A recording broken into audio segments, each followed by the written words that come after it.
Kaidah ke-10 dalam kitab Qawaidut Tasawuf. Di kaidah sebelumnya yang dibicarakan adalah seputar tentang penyandangan nama. Nah, penyandangan nama tersebut terkadang bukan karena perbedaan hakikat, akan tetapi karena perbedaan tingkatan-tingkatan di dalam hakikat yang sama. Ya mungkin ada yang berpaham bahwasannya perbedaan di dalam jalan tempuhan pun menyebabkan mereka itu berbeda di dalam tujuan. Nah, kurang lebihnya di dalam kaidah ke-10 ini yang akan dibicarakan oleh musonib adalah seputar hal tersebut. Qala mu'allifu rahimahullah wa nafa'ana bi ulumi amin ya Allah ya Rabbal alamin. Bismillahirrahmanirrahim. La yaljamu min ikhtilafil masalik ikhtilaful maqsadi bal qad yakunu muttahidan ma ikhtilafi masalikihi. Tidak meniscayakan dari perbedaannya jalan tempuhan itu berbeda tujuan. Bal qad yakunu, malah terkadang keadaannya itu tunggal meskipun berbeda-beda jalan tempuhannya.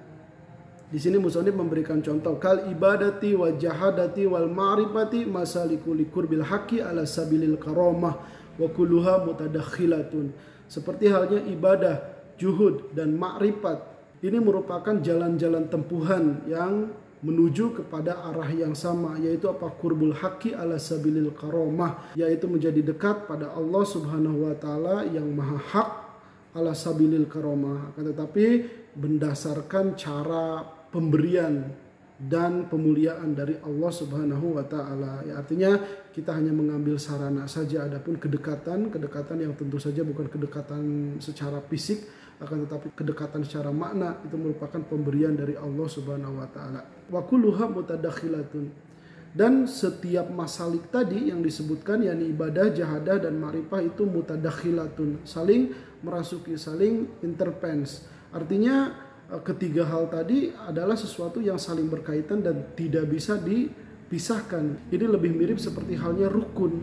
Artinya merupakan bagian daripada hakikat. Apabila salah satu rukunnya tidak ada, maka tidak bisa disebut sebagai hakikat yang sempurna.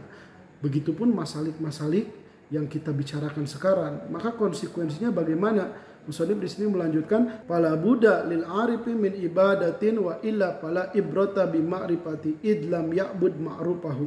Wala buddha min jahadatin wa illa fala haqiqata indahu idlam yurid amman siwahu.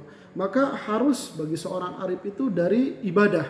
Karena jika tidak ibadah, pala ibrata bi ma'rifati, maka ma'rifatnya itu tidak diperhitungkan, tidak dianggap. Alasannya kenapa? Idlam ya'bud ma'rufahu.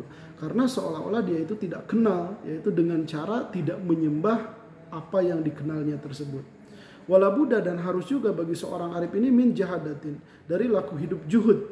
Karena kenapa? Jika tidak ada juhud, wa illa fala haqiqata indahu, karena tidak ada sebetulnya yang disebut dengan hakikat bagi dirinya.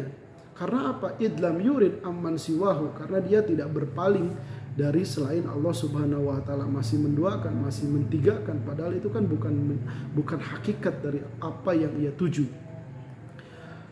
Wala budda lil abidi min huma idla ibadata illa bi ma'rifatin wala parago lil ibadati illa bi juhdin. Begitu juga dengan seorang abid, niscaya bagi dia itu harus ada ma'rifat dan juhud. Kenapa demikian? Idla ibadata illa bi ma'rifatin, karena tidak ada yang disebut ibadah terkecuali berdasarkan ma'rifat, pengetahuan.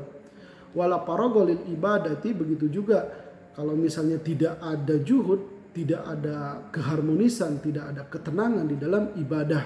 Wala paragolil ibadati, tidak ada kefokusan di dalam ibadahnya, terkecuali apa? Bijuhdin, dengan adanya juhud. Wajahidu kadzalika, dan orang yang berjuhud pun seperti itu, yakni harus memiliki ibadah dan ma'rifat.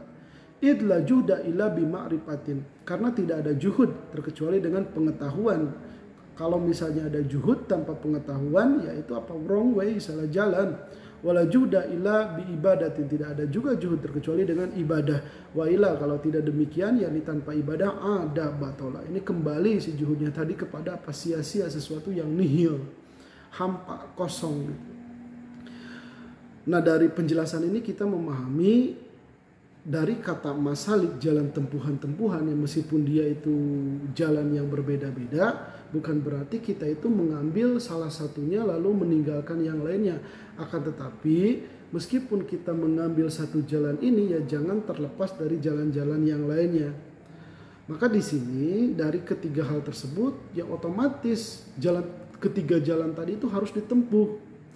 Akan tetapi ketika semuanya ditempuh kan ini tidak mungkin balance, seimbang, kebagian haknya sama rata. Akan tetapi akan ada yang lebih mendominasi. Justru dari sesuatu yang mendominasi inilah yang menyebabkan penamaan terhadap para pelakunya. Maka di sini musannif melanjutkan, na'am man golaba alaihil amalu fa'abidun. Benar, maka barang siapa yang mendominasi kepadanya amal, pengamalan, maka dia disebut abid. Nah, kita pahami di sini, maka seorang abid bukan berarti dia tidak memiliki ma'rifat atau juhud. Dia memiliki, akan tetapi yang lebih mendominasi adalah mengamalkan, yakni ibadah. Awitarku, atau meninggalkan, fajahidun, maka dia jahid. Nah, barang siapa yang dia itu lebih mendominasinya meninggalkan hal-hal yang dilarang, maka dia disebut jahid. Nah, kita juga di sini memahami bahwasanya ketika orang berjuhud ya bukan berarti dia meninggalkan ma'rifat dan ibadah. Keduanya ada, keduanya ditempuh, tetapi yang lebih mendominasi adalah juhudnya. Dan yang terakhir juga si pemikir ya. Maka musannif di sini melanjutkan, awin nadharu li tasrifil haqqi fa'arifu. Dan orang yang berpikir tentang apa? Li tasrifil haq, pada manifestasi kuasa dan irodahnya Allah yang ia renungkan di dalam ayat-ayatnya, maka dia arif, maka dia disebut seorang arif. Nah, arif ini pun bukan berarti dia meninggalkan ibadah dan juhud, tetapi yang lebih mendominasi adalah nazarnya, perenungannya. Nah, ala kulli hal semuanya ini berhak gak disebut dengan sufi? Tentu saja, wal kullu sufiyatun. Setiap daripada masing-masing orang ini, yakni arif, abid, dan jahid, mereka itu adalah sufiyah. Termasuk dalam sufi family, yaitu keluarganya sufi. Wallahu a'lam bishawab.